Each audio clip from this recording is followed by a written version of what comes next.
மண்ணிலே இன்றைக்கு காணுகிற காட்சியை நாங்கள் காணுகிறோம்.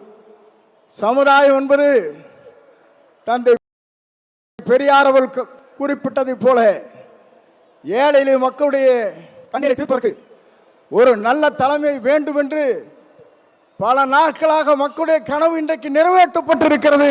மிக விரைவிலேயே தான்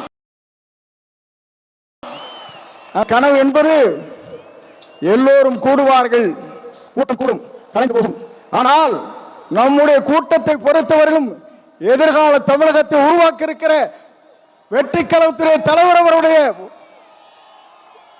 வரலாற்றை படைப்பதற்கு இங்கே பெருந்திரளாக இங்கே வருகின்றிருக்கிறீர்கள்.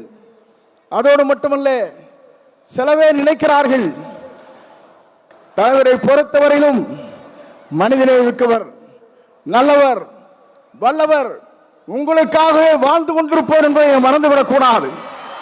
ஏனென்று சொன்னால் ஒரு ஆண்டுக்கு 500 கோடி ரூபாய் வருவாய் அது தேவையில்லை என்று விட்டு மக்களுக்கு பணியாற்றுவதற்கு ஒரு தலைவர் வந்திருக்கிறார் என்று சொன்னால் உலக வரலாற்றில் புரட்சி தலைவரை பார்த்தேன், இன்றைக்கு புரட்சி தளபதி இன்றைக்கு காணுகிறேன். ஆகவேதான் மக்கள் இங்கே திரண்டிருக்கிறார்கள். என்னை பொறுத்தவரையிலும் இது தீர்ப்பளிக்கிற கூட்டம். தீர்ப்பளிக்கிற கூட்டம் மட்டுமல்ல, நீங்கள் திரண்டு வந்தால் நாடே தாங்காது என்கிற முறையிலே தான் இங்கே அற்புதத்தை தின்று கொண்டிருக்கிறீர்கள். உங்களை பொறுத்தவரையிலும் எதிர்காலம் பிரகாசம் உள்ள எதிர்காலமாக மாறப்போகிறது. எல்லோரும் சொன்னார்கள் எவ்வளவு வெற்றி வரப் போகிறான் சொன்னார்கள்.